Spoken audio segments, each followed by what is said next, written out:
A warm welcome to all the participants. Thank you so much for joining us today over Jitsi and as well our YouTube channel. The participants are requested to please kindly mute their microphones. Otherwise, the speakers will not be audible to us. This is a request to all the participants.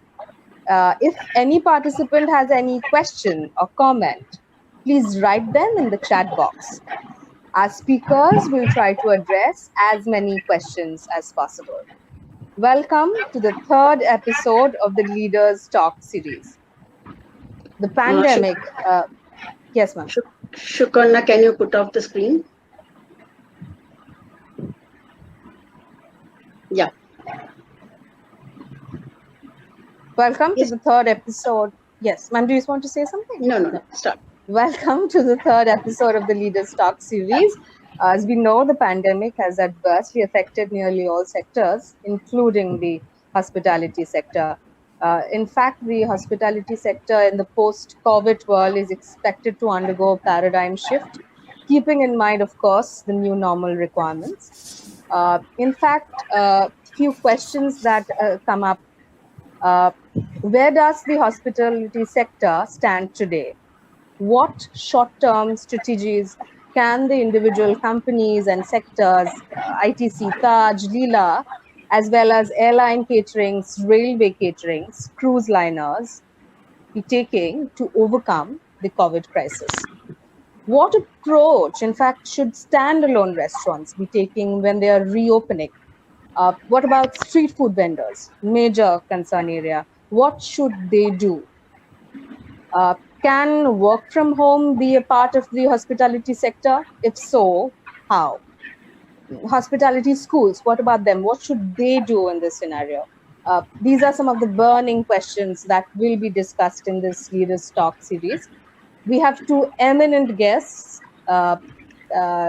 leaders in themselves from the hospitality sector, Mr. Shondip Mukherjee and Mr. Gupta. Professor Shondip Mukherjee has been a distinguished hotelier. He has over 4 decades of international managerial experience.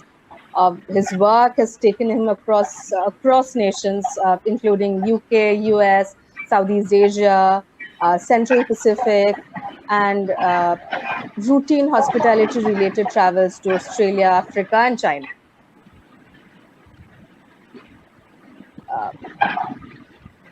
He has served royalties of the world, managing the prestigious Hyderabad House at New Delhi, being GM for hotels across various continents, put in work at the Taj Group of Hotels as the Director of Operations, Palaces and Luxury Hotels, been a faculty of the topmost hospitality schools of India, the Taj, managed IHM at Aurangabad.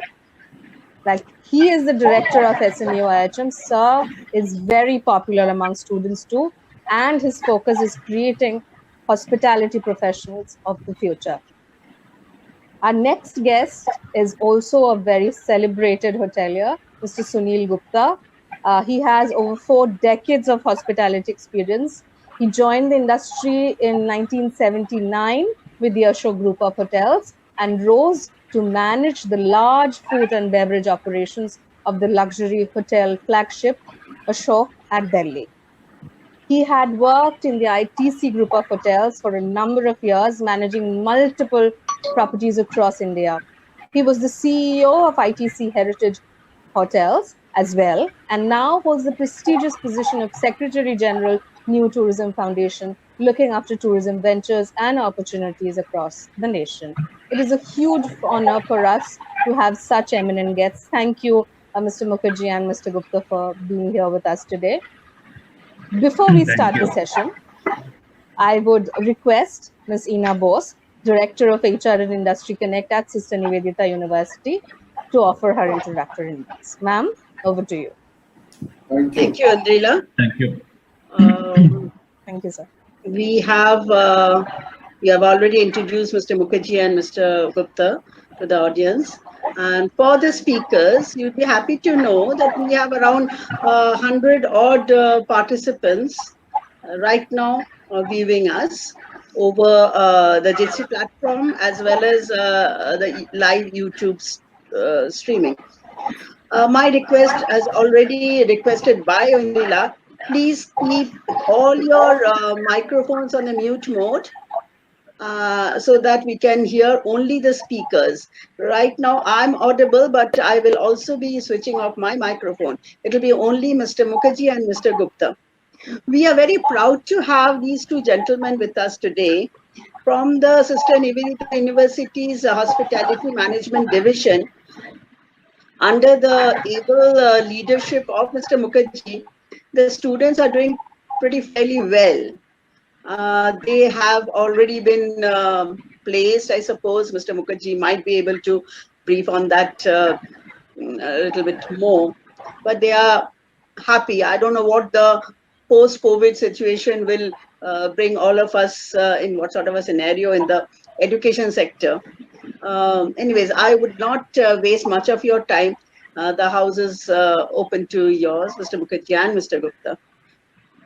Please, I suppose Mr. Mukherjee can start the conversation Sure. and then hand over to Mr. Gupta. Sure. Thank you. Thank you, Ojila. Thank you, Ina. And thank you, all of you who have joined in to listen to us. No one is an expert under today's scenario, let me tell you that. And we will, both of us, not try to be soothsayers. We will not try to predict the future because I do not think there is huge amount of talk, webinars, reports, etc. that's been flying around. And it's an upheaval, the type of which none of us have come across. So we won't pretend that, as industry personnel, people who have worked our lives in this particular industry, that we'll be able to give any sort of panacea at this point of time. But yes, there are certain things that both of us, with our large number of years that we have spent and the industry that we love and that we belong to, would be happy to share with you. A word about Sunil. Sunil is a very celebrated hotelier. 4 decades and more, Sunil has done some wonderful work. He's been the topmost food and beverage manager of the country, by the way. He was decorated by the President of India and the annual award as the best F&B manager of luxury hotels at a point of time. And the ITC Hotels, Heritage Hotels Group, used to have something like about 100 hotels, which he used to manage, and he's worked intensively with owners. So he has a fair view of how things are to be managed at a point of view of cash flow, at a point of view of cost controls, at a point of view of upheavals. To also let you know that in hospitality, we've gone through at least 3, and not only hospitality, all across the spectrum of businesses, we have gone through 3 major upheavals in the last 3 decades, so to speak. 90s, we saw the Gulf War. There was a flattening. 9/11 took us through a lot of sort of understanding of how to manage our business. The SARS, that also, and the world economy breaking down in 2008, 2009, after what happened over there also gave us a lot of learning. And now, of course, this one, which is absolutely new and probably the most disturbing of the lot. So I'll start with Sunil, asking him. In fact, we'll go across on a way on a drawing room chat session, in a sense, and we'll be asking each other questions and trying to figure out, trying to tap into each other's minds as to what will happen in the future, what is happening now, what are some of the people doing in various parts of hospitality. And when we talk hospitality, we'll not talk luxury hotels only. We'll try to delve into absolutely the top-end luxury portfolios and the hotels, and what are they doing, what are they trying to do, and the various segments thereof, including, as Angela rightly pointed out, we'll also try and figure out what should the street food vendor do, because that's also part of hospitality in a sense. And we have done something in SNU, in the Sister Nivedita University, some time back on that. So Sunil, ours is a high-touch, high-contact industry. Now suddenly, we are expected to be low-touch, no-contact. How do we manage that?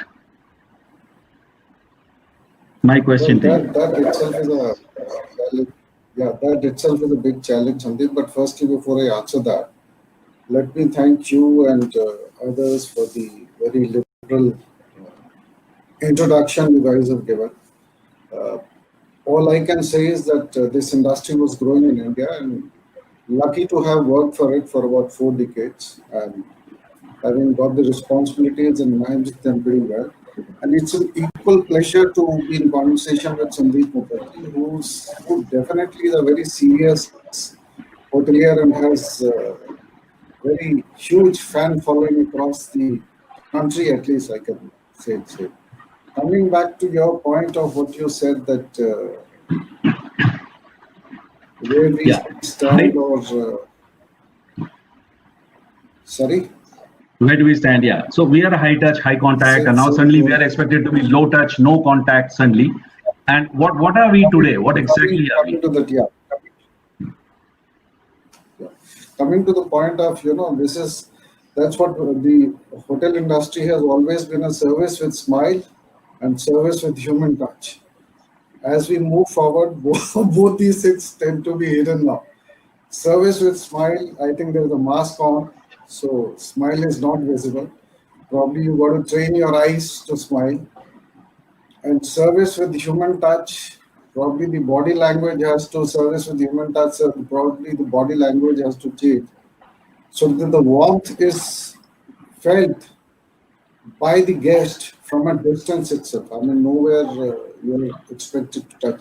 The entire gambit as we move forward is to reduce the touch points to contact points, because the way this virus is spreading is primarily like uh, as many touch points you have in a hotel. A guest walks in, touches the pen, then goes over the elevator, presses the elevator, goes to the room, touches the TV, door knob. So, whole lot of these, and I think in the last couple of days, especially in the last 1 week, I have seen the international to national brands have come out with a lot of service plans which are taking care of all these things. So, I feel that there's a lot of innovation taking place, and service will continue with warmth and good gestures, I would say, since the body language has to change. And it will definitely take it forward. Sure. So you've been associated with the industry in a very large way. You have been chapter presidents of the Hotel and Restaurant Association of many cities across India. Aurangabad and Jaipur for sure, I know that, definitely, and you have a fair feel. So if you could share with us certain data in terms of the tourism and the hotel industry as to just before this COVID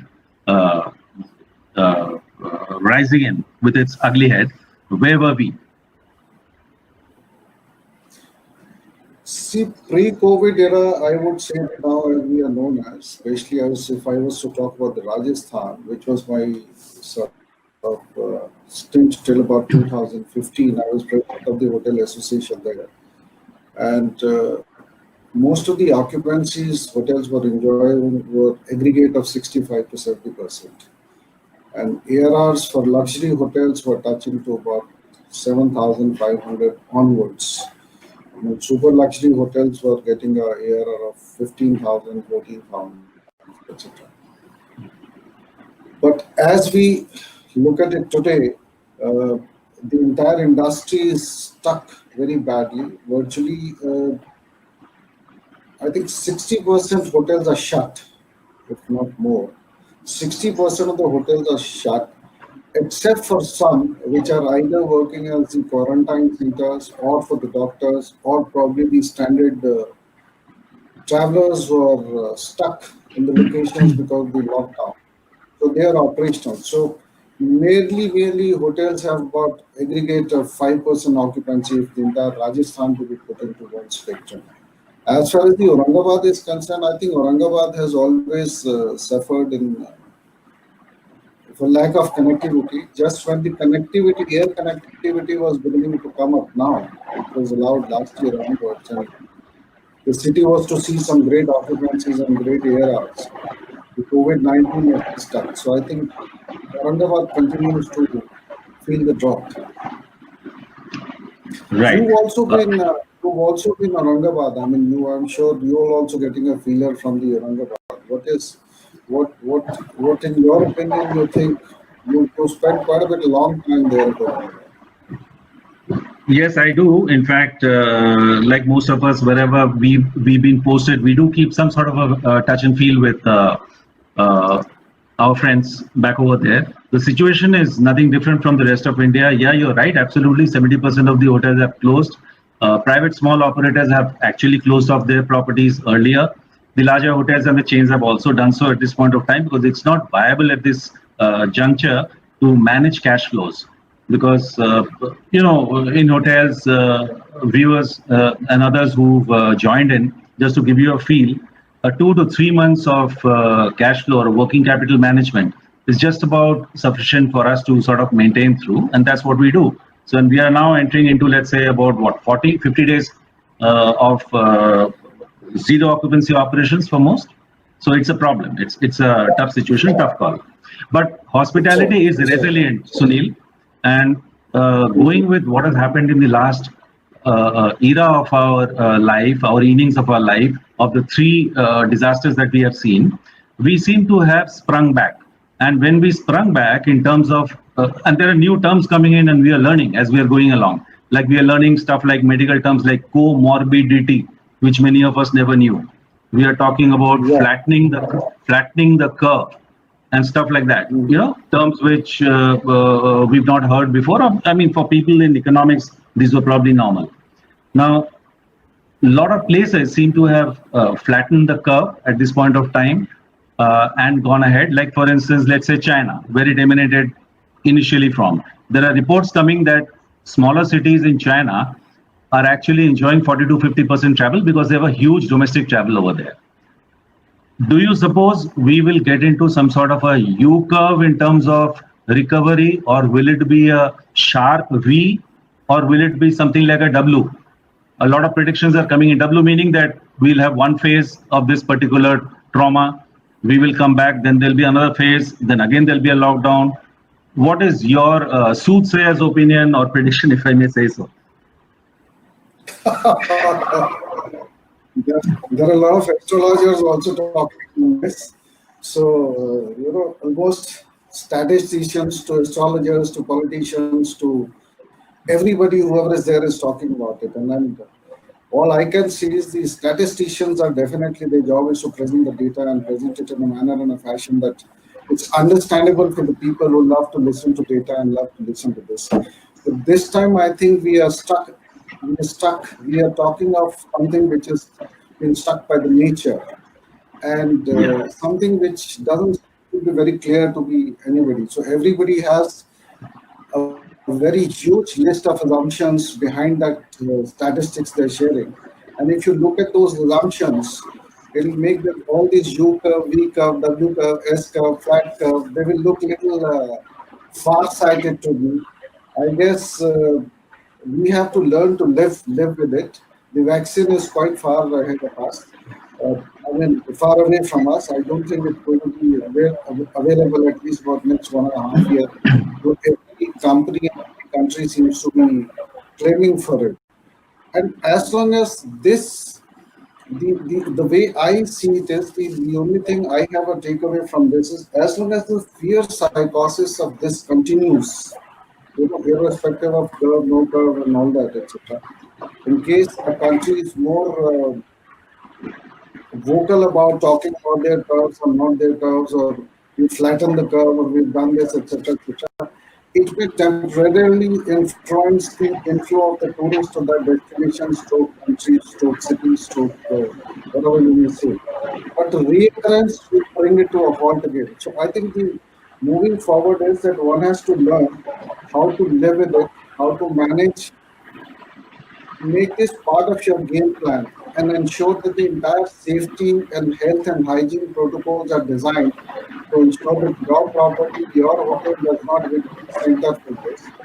And you give experiences which are definitely do not lead to recurrence. That's what I feel. That's what my I think very fair point and very nicely put that you need to live with it because it may stay. I remember that in 2009 when the SARS epidemic entered India, and it actually came in late because it was there in other parts of the world, some parts of the world, and it came to us. At that point of time, Sunil, I was posted to Pune. Month of June, I entered Pune, and it was almost like a ghost town.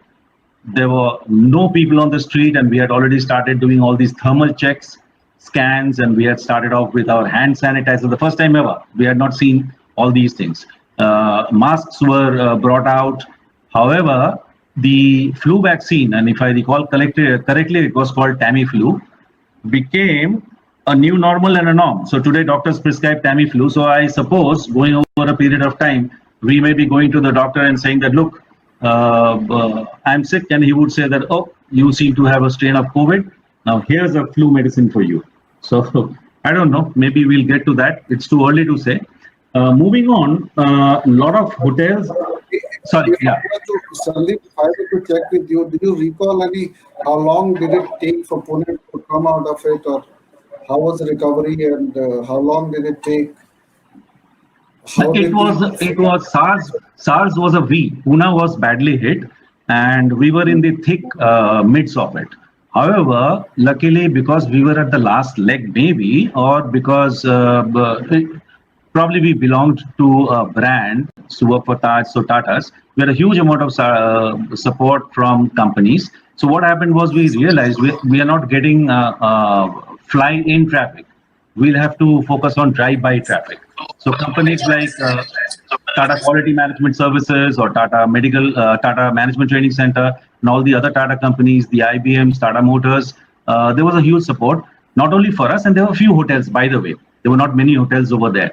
Total number of five-star hotel rooms in Pune at that point of time for the last disaster was just about 750 rooms between us and two other hotels over there.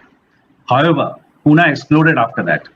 Pune did explode, and there are huge many rooms at this point of time. So Pune will be definitely a different story at this level because this is a completely different scenario. So just to put it mildly. To move on, Sunil, I am seeing a whole lot of efforts being taken by a whole lot of companies. Your old company, ITC. I'm seeing Taj, my old company. I'm seeing Sarovar, seeing Lalit. I'm seeing Leela's. I'm seeing a whole lot of Kempinski Group and many things flowing across. The first one, just to apprise you, probably you're aware of it because part of the same industry, and for the benefit of viewers, the uber luxury hotel Four Seasons in New York City, early March, when things were just about heating up in the US of A, they were declared a medical detention hotel, so to speak, meaning that medicos, nurses, doctors would be staying in the hotel. And yes, so they had the first era of learning in that sense over there, and their learnings were like this. They took it up very quickly and very smartly, and they deployed, instead of the doorman that we have in the hotel, they deployed nurses. They deployed 2 nurses who were doing the thermal scannings and doing the complete check, trying to figure out the history of the doctors, and the nurses also coming in. They deployed contactless reception desks over there, where on a chatbot you could actually get your key. So no receptionist at all, in fact, at all. They deployed a protocol of 1 person per lift. That's it. No more than that. When you enter your hotel room, no minibar, completely cut off. So no human touch to replenish that. No one to service your rooms. 3 bags kept inside the rooms. 1 for your guest laundry, 1 for your guest linen, and 1 for bath linen. You pick it up and you keep it outside. The housekeeper is going to take it off. When you're not in the room, they are going to come and do the room based on the protocols that they had devised over there. When you check out, actually the hotel rooms were probably fumigated and kept completely shut off for 24 hours. No room service, order by phone to guest associate, go down, pick up your pack of food from the coffee shop. Now, are these going to be some sort of new normals, or what's going to happen? How long are we going to get into this when we open? That's my question. So this Sandeep, you said it right. This is for the hotels which are luxury hotels. This is the new normal. This is going to be the service design packages because, as we discussed earlier, you have to reduce the contact points and the health and hygiene protocols have to undergo a big change. And if the doorman is replaced by nurses, so is it. I mean, for me, as far as I am concerned, the hotels have to exhibit a confidence of a nursing home or a hospital in a city today. I mean, today you visit a hospital very comfortably in your city because this hospital is going to take care of you. It's not going to give infection to you. And that's the confidence we have to build in a customer that look, this hotel is COVID free and this is bacteria free. It's not going to give you germ free. It's not going to lead you to any of these things. But our conversation so far, Sandeep, if I'm allowed to say here, is that in your earlier point discussed, where you spoke about the 3 months of cash liquidity, etc., etc. And we've also spoken in the last 2-3 points the large change. When you've taken names of the brands, ITC, there's that, ITC, Taj, Royce, probably Lalit, Leela, uh, the Four Seasons globally. So these are the brands, and as we all understand, since the brands they belong to large conglomerates, and it's much easier for them. They have research and development wings which can do things, which can develop the service designs, implement it, etc., etc. But I believe in India, 60% of the hotel industry is consistent of the independent and smaller hotels. That's where the challenge would come to. And coming back to the cash flows, where the cash flow is that not only I feel that the cash flow, I mean, I want to seek your opinion also too. You see, not only the cash flow for these 2-3 months has been would be good enough. Essentially, as we start, let's say tomorrow we start and sort of lockdowns are gradually eased out, and somebody says, look, 20% occupancy, 25% occupancy. And the larger question for these independently owned hotels would be when to open. Because just because the tourism has started, you can't. You will be restructuring reinstating your expenses where the income per se, the doors are open, but the income hasn't started flowing to the extent it's required to. You haven't reached the break-even point. So I think a larger question would be when to open for these questions, not when the lockdown goes away. That's the way I see it. And again, is the issue is why the larger brands definitely are leading and they're very fair enough in sharing the entire protocol with the rest of the world. This is what we are doing, this is what we are doing, this is what we are doing, etc., etc. I think it will also largely depend on these independently owned properties, how best do they evolve and how best quickly they adapt to these new practices so that they can also be the consumer or the guest can also have confidence in them. What is your opinion on these 2 points? No, I think very aptly put and very correctly said, because when the population base of hospitality industry per se, as you rightly put in, is maybe 60% and more on individual owned properties rather than large branded properties, the scare is always there, and they do a massive amount of business in terms of numbers, in terms of footfalls. There's no doubt about that. And that's where actually most people would also probably like to move in, because many cash flows have also dried up in allied industry. See, our industry, the hospitality, gets hit first and gets hit hardest because it's also dependent on the other ancillary industry, so to speak. So you're right, absolutely correct. Moving on, we talked about hotels and we'll talk about protocols and we'll probably talk about certain stuff they're actually going to do or doing or thinking or talking as it's coming in and flowing into our ears at this point of time, because it's right now it's all about hearsay. It's all we are talking, we are surmising, we are strategizing. Most people are trying to figure out what to do with what you have at this point of time. I was talking to a gentleman, Mr. Sudhir Warrier. Mr. Sudhir Warrier, as you would know, is also an ex-colleague of ours, very distinguished person in the railway catering arena at this point of time. So he is in IRCTC. I'm not sure whether he's joined in or he's listening at this point of time. He gave me some valuable inputs on railway catering. Now, as you know, railways have just started, and they have started with the Shramik Special, and they have started with some 16, 20, and probably more. They've already started bookings for various sectors for moving people who are stranded, so to speak, mainly at this point of time, not for leisure. Now, railways carry a whole lot of people across the country. It's the lifeline and blood of our entire nation. They have done some very interesting things, Sunil, and for the benefit of the viewers and listeners, so to speak, let me share with you what they are doing, and this may be the way forward for many of us also. We don't know how it is. You see, my dad was in railways, Sunil, if you did not know, and he had worked in the pre-partition time, and he always talked about the luxurious railway services, catering services. And I used to wonder, because when I grew up post independence, we used to be used to refreshment room stainless steel thali meals with the dal flowing out, the food cold, if you recall what I mean. Okay, and in not a very hygienic condition. Till came 1986, and it underwent a bit of a change. Aluminium foil casseroles came in. Food became a little hygienic to an extent now, where you have these Rajdhanis and the upper end trains, which I would say almost deliver banquet on wheels. I mean, there's a non-ending supply of food along with the ticket when you buy. Am I right, Sunil? Yeah. Absolutely. So it's almost a banquet on wheels, you know.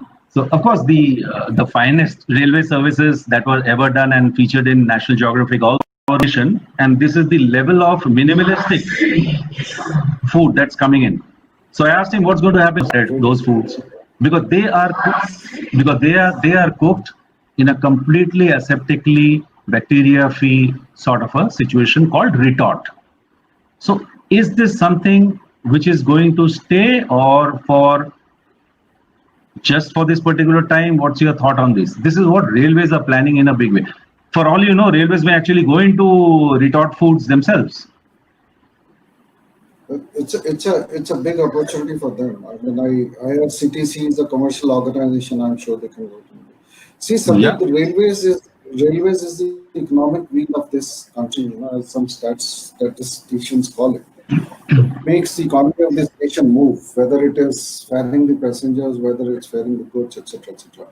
And the railway is also the one which brings about a change in the citizens of this nation. At least, if you recall, 40 years ago, if we were to travel in the rain, we would just get down out of the train and go to the nearest tap, drink the water, and get back, bounce back into the train. Do you recall that?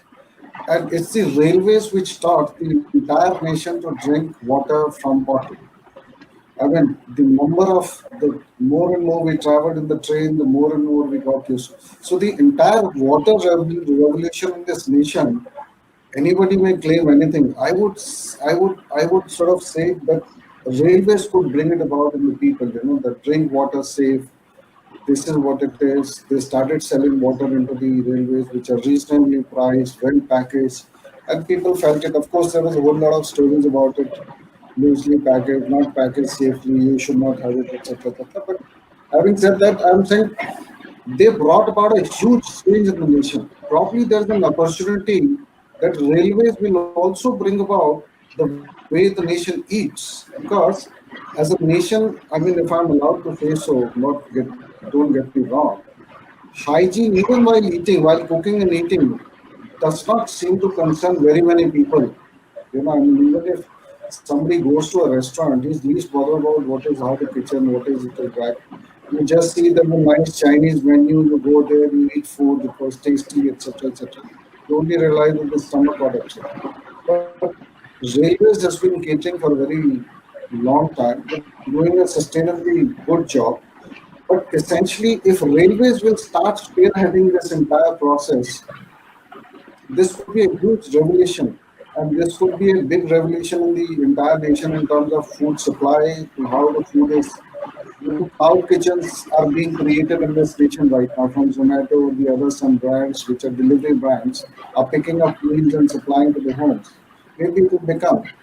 And for a country like us, where the food is, you know, I mean, there's a huge opportunity for the Indian food. Indian food is now being spoken about in terms of building immunity, you know, be it haldi, be it adrak, be it jeera, be it long, everything is being spoken about.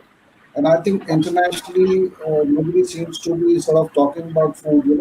We've been speaking about allergens, this, that, etc., etc. But this is the time that the food industry and Spice Board can also come into action, start talking about the big values, nutritional values of the Indian food. And so much of the packaged food, starting from Chennai to ITC to some other good brands which are already packaging food and doing export to the rest of the world. I mean, this can just multiply if it is sort of put in the perspective. So I see it's a big opportunity for this country where the structured food and beverage market is not really into the 5 to 10%, not even that. I mean, I see a huge, large space, and the country should be moving into that direction very aggressively. And railways, of course, have all the elements and infrastructure to bring it alive. At least in all cities, I mean, they have large land banks. They can create huge kitchens. You could be supplying within the cities to the restaurant. You could be supplying large frozen stuff, which can go up to 500 kilometers, 1,000 kilometers, can last for 2 days, 3 days, etc., etc. Very, So I very, think very, very well said.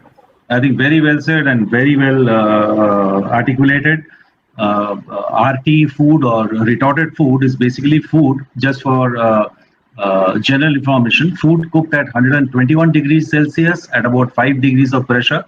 It lasts up to 6 months under normal temperature, pressure, hygiene conditions. And I was fortunate to work in this sort of a plant many years ago in UK. And I think the time has come. that's right. I think the time is. All right. Moving on to airline catering. Airline catering, of course, is a different ballgame altogether, because in airline catering, listeners and viewers, basically we have different platforms of food production and food service. One is, of course, fresh food, which hotels deal in. Then you have a chilled range, which you see in supermarkets. You have frozen ranges, which also you see in supermarkets. You have the RT or the retorted foods, which we talked about briefly. In airline catering, it's a different scenario altogether, because airline is cooking thousands and thousands of meals. The airline caterers, the biggest, of course, is TajSATS with Singapore Airline Terminal Systems. They're cooking thousands and thousands of meals because that's what they have to cater to. Even the smaller airline catering bases.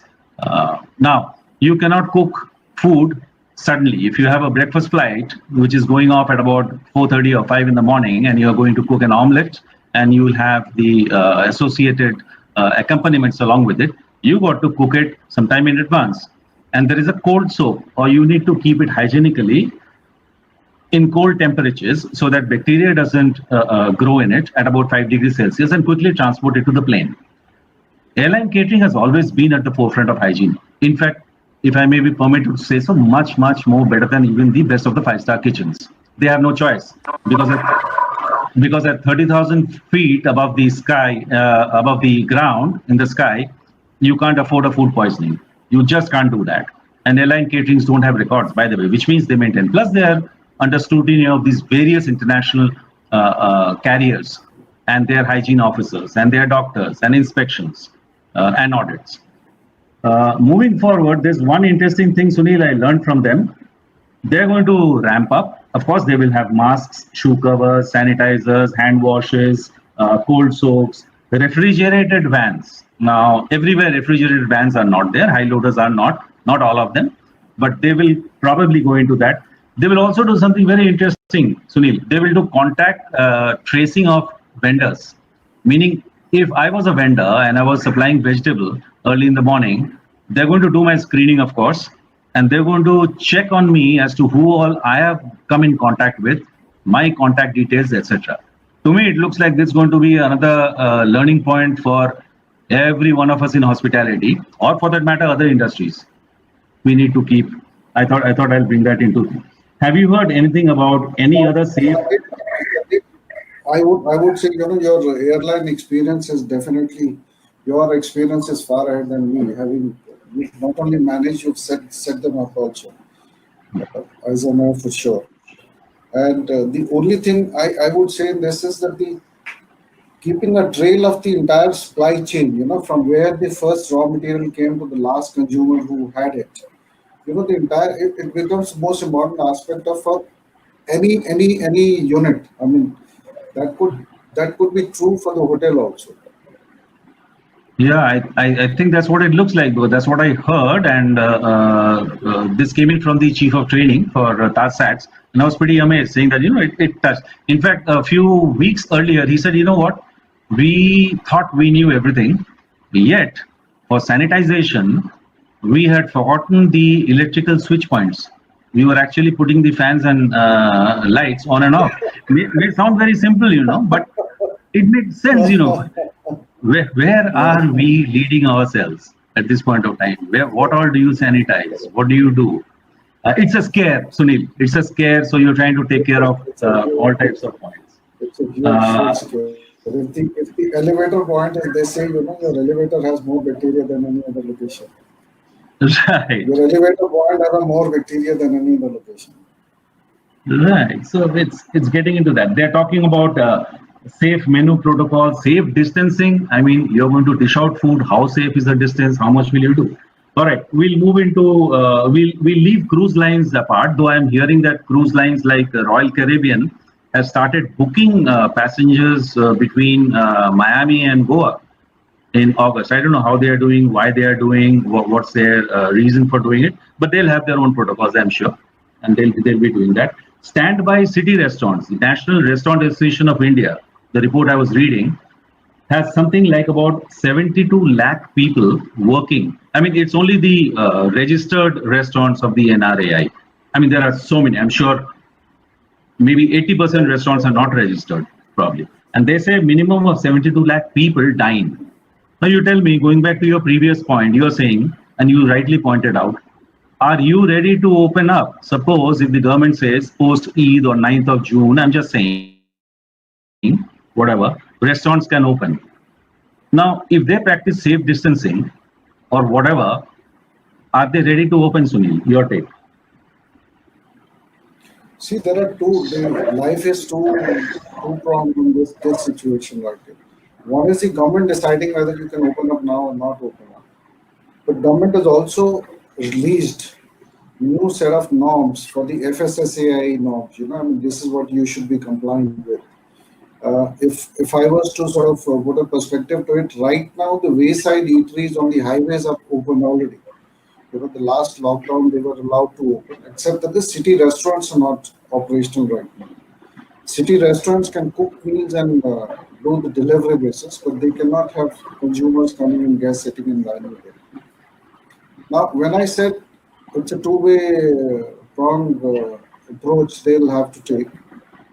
One, if they open in hurry and they suddenly, get caught in this again, infection is passed on and they become center of the infection, they are again gone for next 4 or 5 months because they'll be more deeper into this. So it is advisable for each restaurant to follow the protocol and take all set of precautions and then open, so that you'll be able to create a good impact and it'll be more long lasting. There'll be no break in your business.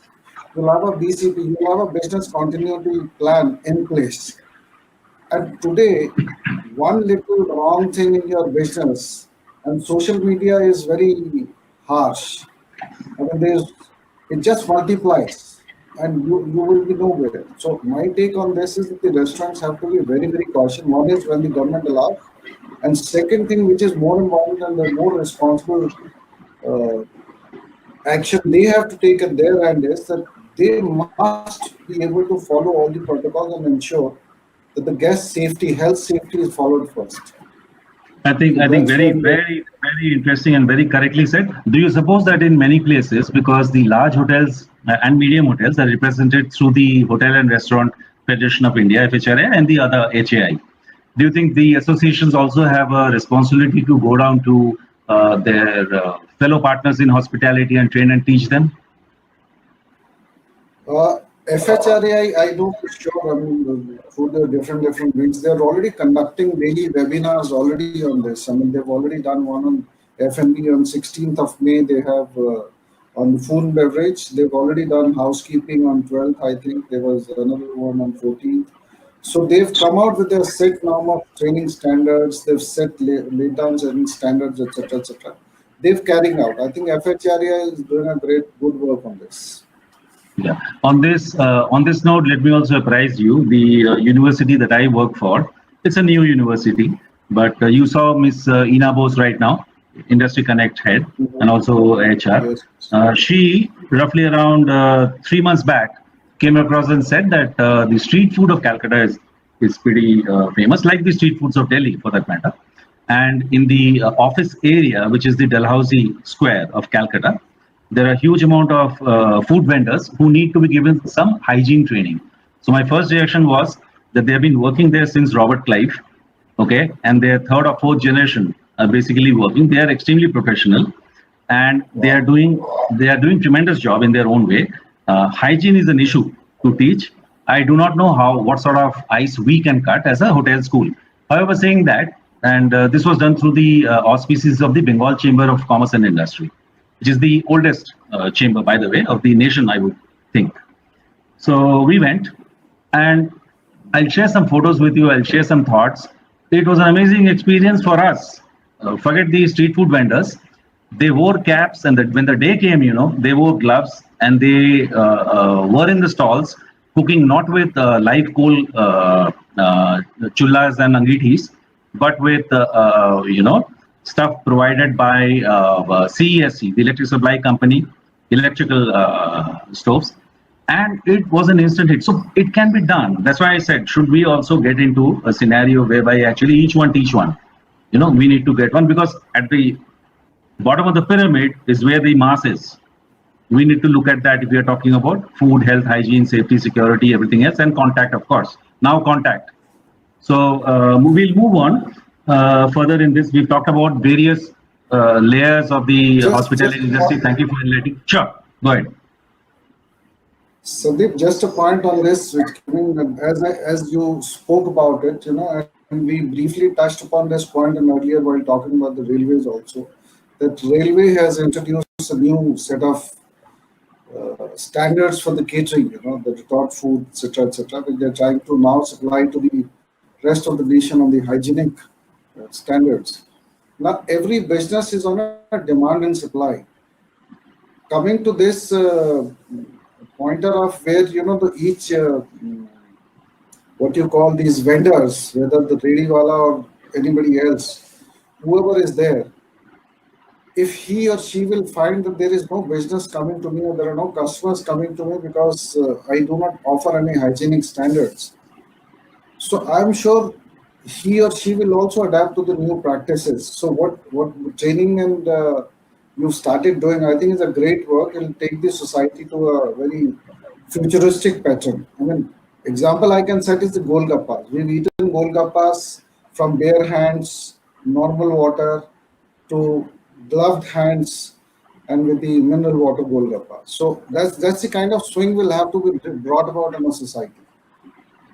Absolutely, not a time to cut in jokes. We could do it all from normal water to mineral water to vodka is also something in Golgappas which you may have tasted. So, okay. Will actually bring a radical change in the nation. Absolutely. Okay. Now, reports say that we have some branded supply of hotel rooms in the star category, the top star category of about 140,000 in the entire nation. We have unbranded about 266,000, and that these hotels are doing at an average ADR, the branded ones, the large ones, the luxury ones at about 9,000, and the lower ones at about 2,000. Now, there are all types of predictions and pundits talking that, scenario one, when it will be a flattening of the curve, straight line recovery or a U recovery, you will have a minus 11% only dip. A little bit of a worse scenario, minus 25, and a little bit of a bad scenario, minus 43. But most of us will be happy if we go back to 2018 levels of an ADR minus 10%. Do you think in the next, let's say, end of the financial year, you have been and you have worked not only in one hotel, but you have aggregatedly looked after 100 hotels? Do you think that is a possibility, Sunil? What does it look like? See, all I can say there's a wishful thinking for every business house, every property, every hotel, every managing director, every company operator, every CEO, every general manager. So if you were to put it at a benchmark of 2018 minus 10%, that's again a wishful thinking.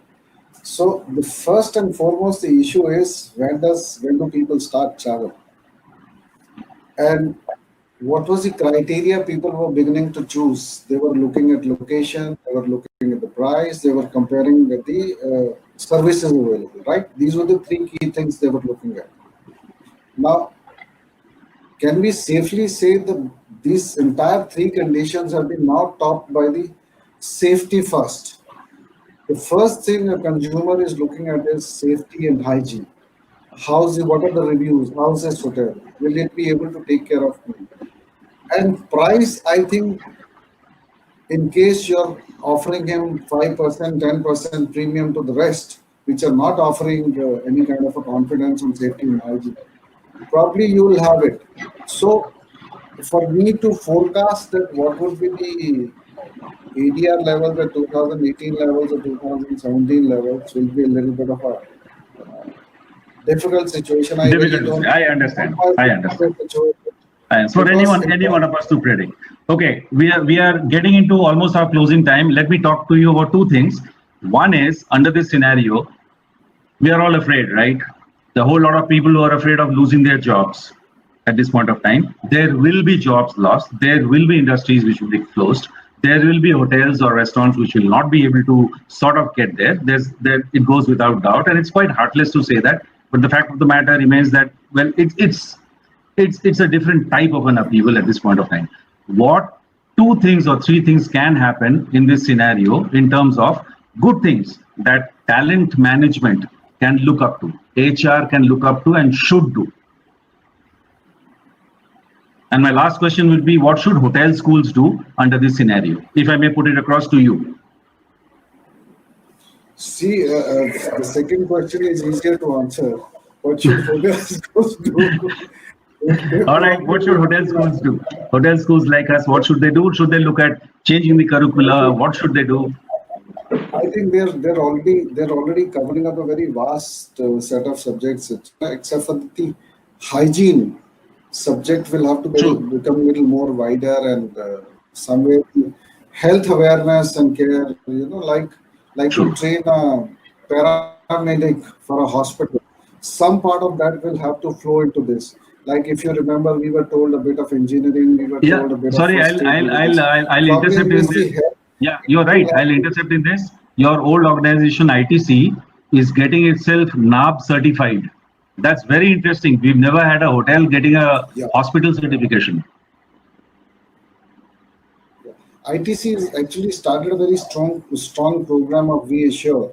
And if you go through that entire program, there's a complete confidence to the consumer, the guest who comes and stays in the hotel. So I think it's a complete revival program. And anybody who goes through that will have full confidence to be coming and staying in the ITC hotel. So that means we should look at certification programs in health and hygiene, safety, food safety, all these stuff, and that should become a regular feature for us over there, without doubt. So that hotels feel confident when our students pass out that they are completely aware of what the industry needs and what guest needs are. Is that right?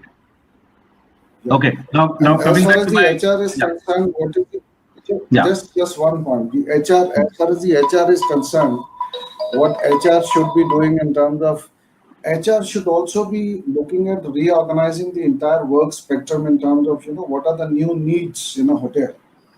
New needs. I mean, in a hotel, if I was to talk per se the hotel itself, you will need a lot of guest contact.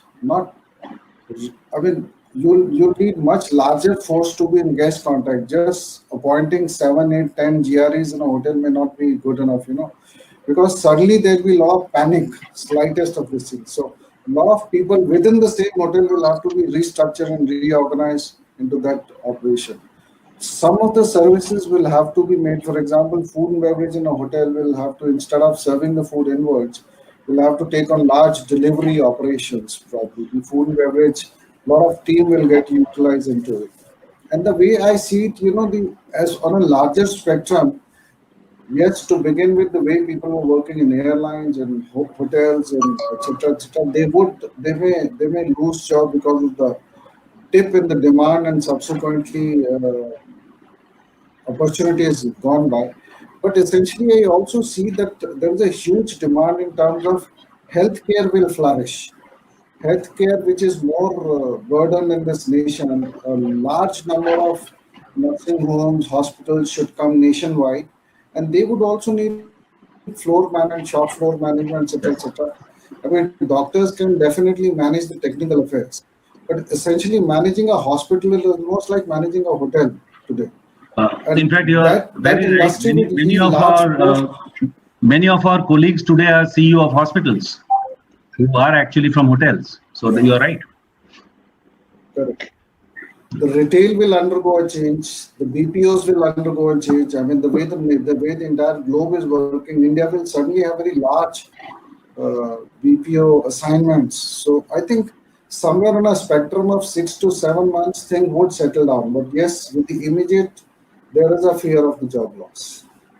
Wonderful, thank you. On that positive note, that hotel school students would and are, by the way, already finding Sunil, so to speak.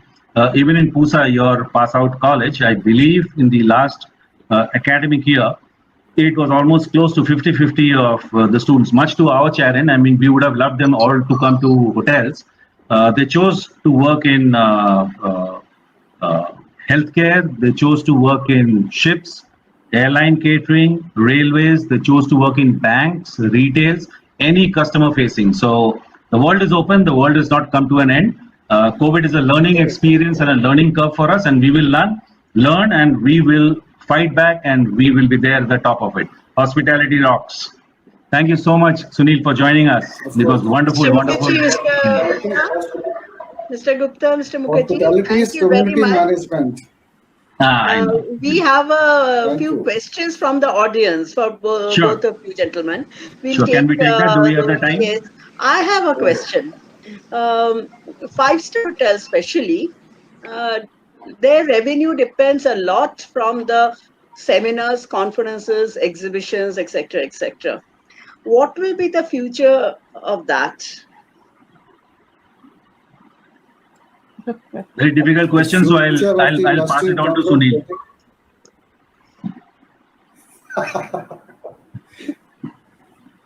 Well, in the first quarter and the second quarter, all the exposition, seminars, etc., which were to take place, have already been postponed because of the new norms, etc., etc.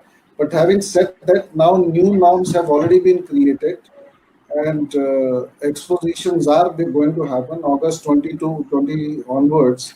I mean, the booth size, the exposition events, everything will come into place. They will have to follow the social distancing norm. That's it. Sanitizer, social distancing. Those principles are already in place, and once you follow these, the industry is back on wings. Ms. Bose, I'll come in and top up on this answer. The hotels have already understood that, because you are right, 40 to 50% of F&B sales almost emanate from large banquets or large and luxury hotels. Now, they've already, like Sunil rightly said, going go for cluster sort of arrangements for buffets. They may have waiters and waitresses actually serving you with masks, and they will have that. They will do screening proper, thermal screening, etc. And they will follow all hygiene, safety, and health norms to give you that confidence that yes, you can come in and continue with your program in these hotels.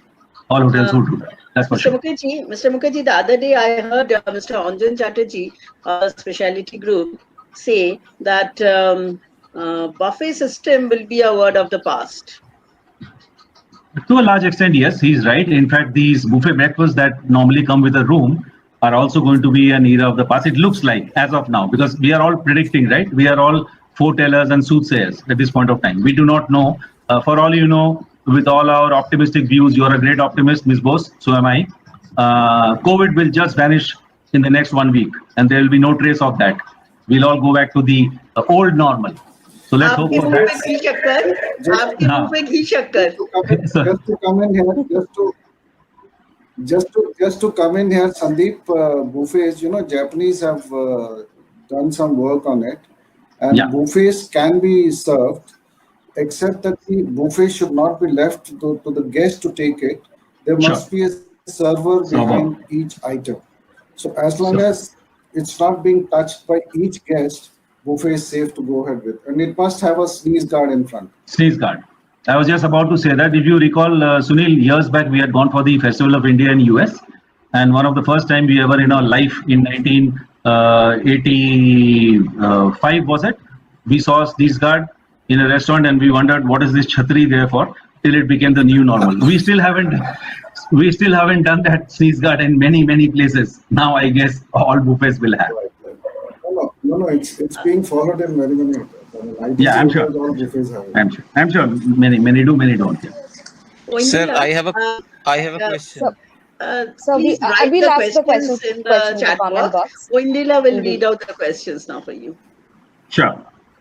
We have a question from somebody, Satish Jairam. So Mr. Jairam is asking, is our social infrastructure capable of supporting the aspirations Satish. of the hospitality industry? Sandeep, Someone's would like to microphone is making a lot of noise. One of the participants' microphone is making a lot of noise. If the So microphone may I can repeat be- the question if I heard it correctly from Dr. Satish Jairam, Director and Principal IIHM Aurangabad, our old colleague and a very revered personality. So his question is, social structure, is it infrastructure? infrastructure? Social infrastructure. Is it capable of is it supporting capable of supporting the the hospitality? aspirations? The aspirations of the hospitality industry. Yeah, it is actually currently, if I just talk about this BC and AC as people are talking at this point of time, meaning before Corona, it did in many large extent. I see my own children, I see the youngsters, I see all of you ordering much more food and beverage. And I always thought in my life, either through Swiggies and Zomatos or whatever, and you eat out much more than we ever did. So I always thought that, what a wonderful way. If there are people who are going to lose jobs, it could be in other industries, but not ours. It's going to be that. Now, having said that, things are going to take a different turn at this point of time. Sunil has pointed out a couple of times that we need to assure the consumers that we need to be we are very safe. Like, for instance, people are talking about having a tour of the kitchen to guests when they open their restaurants.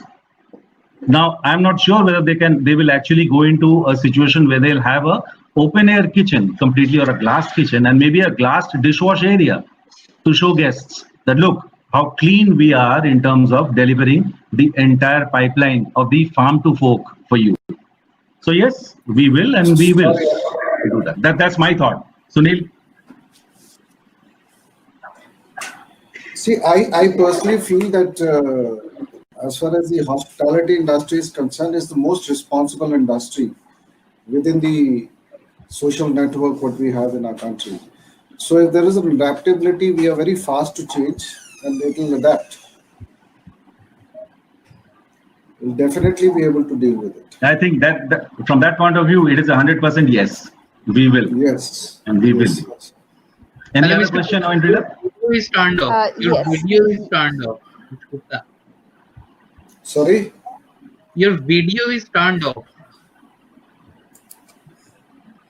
Mr. Gupta, your video is turned Yeah, off. now fine now. Any other questions coming in?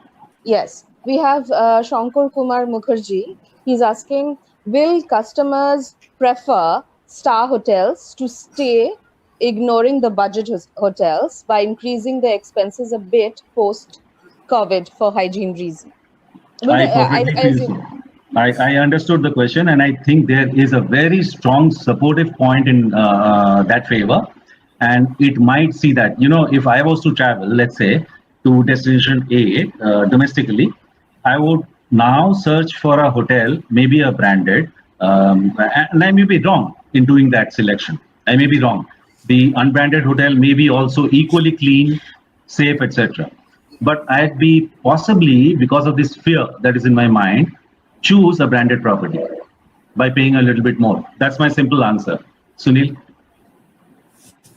See, I think what you're saying is right. To add to it, the other two things I can add to it is that probably I would also scan the reviews for the hotel, whether branded or unbranded, because in today's day and age, and what becomes most important is that I would be more concerned after my visit, if anything happens, how responsible would that hotel be? In case an independent hotel gives me that they will not care and they will not respond to my queries, after my stay anything happens, I probably will not prefer it. I will rather go to a place which which takes care of services if required after my stay. So that assurance also has to be given by the hotels. So post-service assurance, and also I would probably be now even more, which we all do, I suppose. Most of our customers have always done. Look into the reports through various platforms, be it the TripAdvisors or whichever, to figure out what this hotel has done or is doing in terms of assuring guests of safety, security, hygiene, awareness, and stuff like that. Absolutely. Any other questions? Yes, we have one question from Vivek. What measures can we take to get the confidence of customers in case of restaurant food service? Sunil, you would like to answer? What? Sorry, say again. Repeat the question again. What measures? What measures can we take to get the confidence of customers in case of restaurant food service? One is the FSSAI norms. New norms are already in place. They need to follow that. There are new guidelines of the table sitting. What is the distance between the two guests, etc., etc. There are norms for the servers. You know, they're wearing masks, gloves, food to be carried, food to be covered, etc., etc. These are the processes to be adapted, and then you need to define a communication strategy to go back to your entire database saying that this is what we are following, and I'm sure they'll be good enough to build the confidence. Absolutely, I'll go with that, and I'll just tell you that if you look at nitty-gritties of FSSAI, it'll definitely talk about safe distancing. It'll talk about probably contact tracing of vendors, which you will need to do. It'll talk about digital menus probably, or may not talk about digital menus. Maybe you would like to look at that, because that's what most restaurants are doing. We are reading and seeing and thinking. We are not talking about robotics or artificial intelligence yet. It will be expensive in a nation like that. We won't have robo waiters at this point of time, or machine learning will take us to a different new level at this point of time. You may look at opening and closing hours and timings, how to stagger your customers over there. Changed menu protocols. You may like to look at lowered menu offerings, but tighter menu offerings, so that items which have a higher profitability level to be looked at, rather than having 100 menu items on the menu. Things like that. You'll have to brainstorm. You'll have to take your team into confidence. And like Sunil rightly said, look at the FS and publicize. Shout about these points. Let people get the confidence to come in through your doors. Menu has to be one-time use, probably a placemat or something of that sort. That's also okay. That's also okay. Menu should not be that it needs to be touched again or it need to be used again. Absolutely. Any other questions coming in? Yes, Shantanu, who is asking, what will be the new way of sanitizing guest rooms and guest linen after every checkout? Guest rooms and guest linen, on a broader spectrum, I would say that it has to be clinically cleaned, like a patient checks out in a hospital. To that extent, earlier they were thinking of, you check out a guest, clean the room for 3 days and don't bring the next guest for 3 days. No, that's gone away. You can clean the room clinically, hospital grade, and ensure that the next guest is brought in immediately. There's no problem. And what is to be done for etc. for the linen cleaning, I think these are the final points. They will have to go into the details with their vendors, what materials, what local supplies are available, what is to be done. I mean, it will be very long for me to sit here and suggest a chemical or supply or something like that. Sure. It has to be disinfected thoroughly, like they would do a bed sheet in a hospital. Just to Shantanu, just to give solace, excitement to departmental heads who are executive housekeepers, I think you people will be at the forefront and you will be the celebrated HOD now. From now, that also will bring in a lot of responsibility to you, because it's all about hygiene and safety at every single touch point that's happening. And we are not talking about touch points reducing, physical touch points. It's going to be someone's going to go to the elevator and touch it. In terms of laundry, luckily, most large hotels do a wonderful job. Like Sunil rightly said, it's incorrect to point out chemical suppliers and what could be done. It should be disinfected to the extent that it will be clinically clean. Absolutely, that's what it's going to be. Now, there are certain things which need to be looked into. For instance, your mattresses, your carpets, your AHUs, your upholstery, all of these issues now will be tackled in much more details than it's normally done. If you had a cleaning cycle or a disinfection cycle of, let's say, 7 days, think over it now. That's all I would say at this point of time. You will have corporate guidelines if you're in a corporate hotel. If not, you will have friends from these companies. You will get many interesting things now coming up and being thrown out. All right.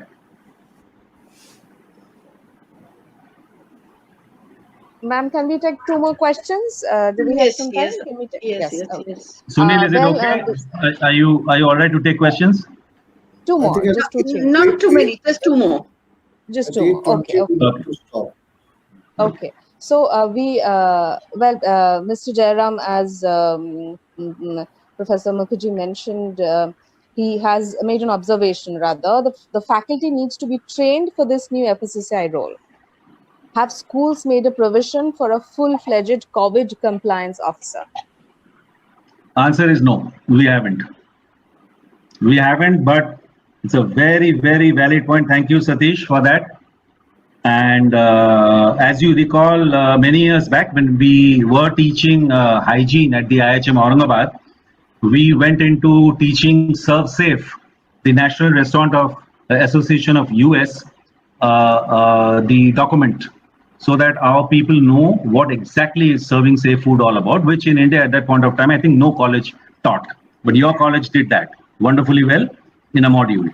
I think we'll have to quickly understand the FSSAI guidelines, the COVID policies, and make sure that our faculties are certified. There has to be certifications, first for the faculty and then for the students, because the industry won't accept the students otherwise if they do not come with these sort of certifications. I can foresee that. So apart from our regular learnings, this is going to be on. Thank you, Satish. That's my answer. We have another question from Irfan. He is to share your views on the future of hospitality career opportunities for newcomers and the present students who are pursuing the hospitality management course. I think it will be a biased answer if I give it, but I'll still give it, Sunil. My outlook is as follows. I'm in education right now. I have turned teacher, right? So I'm not into pure making money for owners, which I've done all my life. But the fact is that we've been resilient all the way through whenever we've come out. So this is going to be another one. Maybe it's a long-term game at this point of time. Students who are pursuing, do you expect that this will last for the next 2 years or 3 years by the time you are getting out of your hospitality schools? No. Life will be different. Will life be tough for colleagues at this point of time in the hotels? The answer is yes, it will be tough. So you don't need to worry about that, or for the matter, people choosing hospitality courses at this point of time. You're looking at a 3-year period ahead. You're looking at a nice learning period of 3 years. Your learning curve will be high because you'll be learning certain new things, while we ourselves would be learning at this point of time, because we ourselves are learning. It's a learning atmosphere. So I don't foresee any problem for, and as I said, hospitality is a huge landscape. It's not only about hotels. It's about airlines, it's about railways, it's about hospitals, it's about caterings, it's about individual banquet halls, it's about bars, it's about retail, It's about banks. Any customer contact centers, customer points. So that's what hospitality is. So not a worry. If someone who's over here listening and wondering whether to join in, I would say it's a business management course, which is you are doing a BBA or a BBM, but you are adding it up and padding it up with lifestyle, health, safety, and security elements. So remember that you're not just cooking. I mean, lot of the people think that a hotel management course is all about cooking after having seen a television show with some celebrity chef just cooking up some nice food. It's not about cooking. Cooking is a minuscule part of the entire game. It's an important part, but it's not that. It's managing an enterprise, and hoteliers manage enterprises wonderfully well, cutting across the landscape of businesses. That's my answer. Sir, one more question from... Sorry. Sandeep, may I add to it? Most of the world has realized that with this lot of statistics are getting gathered. The world has realized that in some cases, the tourism contribution to the GDP in the country is placed like Hong Kong is as high as 80%. And wow. Tourism's contribution to the most of the nations, small nations like Greece and Croatia, etc. It's about 30%, and in India it's under 10%. Now I'm saying that I'm understanding this is also a blessing in disguise. The world is also beginning to realize the potential of the tourism and the hospitality industry. Probably it was underutilized industry and unevenly spread out. There are countries which are suffering from over tourism, and there are countries which are suffering from under tourism. So I think eventually, as we move forward, lot of things will get balanced out, and a rewritten kind of a story of tourism will emerge out, and this profession will continue to flourish, and with probably a larger pace. Absolutely, I personally feel that too.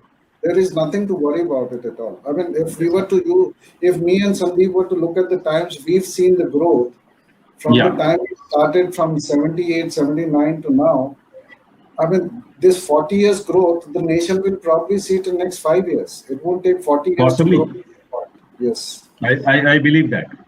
Thank you. Thank you. Sir, another, it's Joindra Banerjee. He is, you talked about the ITC getting NAP certification. It's an extension. He's asking that should a third party audit inspection be done by a third party to ensure the implementation of new mandates similar to the ISO certification? There's already some thoughts about this, Joindra. Thank you for asking the question. It's an important question. He's joining from YouTube, sir. He's joining from YouTube. Right. So, Joindra, it's an important question because, see, what's going to happen over a period of time, there was something which Sunil also referred to in terms of talent management, human resources, being tight, reducing number of heads or getting into clusters. If like for instance, we have, for example, a director of food and beverage in a large luxury hotel. Then you also have a food and beverage manager, and then you have also an assistant food and beverage manager. You will see consolidations happening. I think this is my feel, if you ask me, and this is all on the philosophy of the managing companies, how they look at it. These external audits and audits will climb down because there will be self audits. If you're NAP certified and if your team, internal team itself is strong and you have belief in the team, you probably would not like to go for a third party audit, which is going to cost you money, and everyone is now saving cash. Cash is king at this point of time. That's how it will go. This is how I look at it. I may be wrong. Sunil? Yeah, this is the situation depending on what situation your hotel is. You're an independent hotel, or I would assume, I don't know what the context is. Because if you're a freestanding hotel, maybe a third party audit is an answer to this. But if you're a large corporate and a big brand, yes, self audits. I mean, you already have so many processes built into your system for self audits and checks. You probably don't need a third party audit. Yeah, think so. Anything else, or anyone else? No, that's all, sir. That's all the time we have to take questions. For anybody, if anybody's he wants any more answers, please write. I've already written my mail ID in the chat box. I'm repeating it for the participants again. Oindrila, OINDRILA .m@the rate snuniv.ac.in. So if you have any more questions, you can write there, and we'll direct those questions to our speakers. Thank you so much, sir. Ladies and gentlemen, a big thanks to Sunil for spending his valuable time and giving us this opportunity to interact and hear firsthand about what the industry feels and how's the way ahead. Sunil, thank you very much. It was lovely having you and meeting you after a long time. Mr. Mukherjee, once the lockdown is lifted, can we invite Mr. Gupta to visit SNU? Mr. We'll Gupta, work it out. We'll work it out. thank you so much. That would be our privilege. Thank you so much. Thank you, Mr. Gupta. Thank you. Thank you. Mukherjee. Thank you. Thank you, Ina. Thank you for getting this organized. Thank you, Andrea. Thank you, sir. Thank you, Mr. Bye-bye. Gupta. Bye-bye. Bye-bye. Good night. Be safe, stay healthy. Thank you. You too.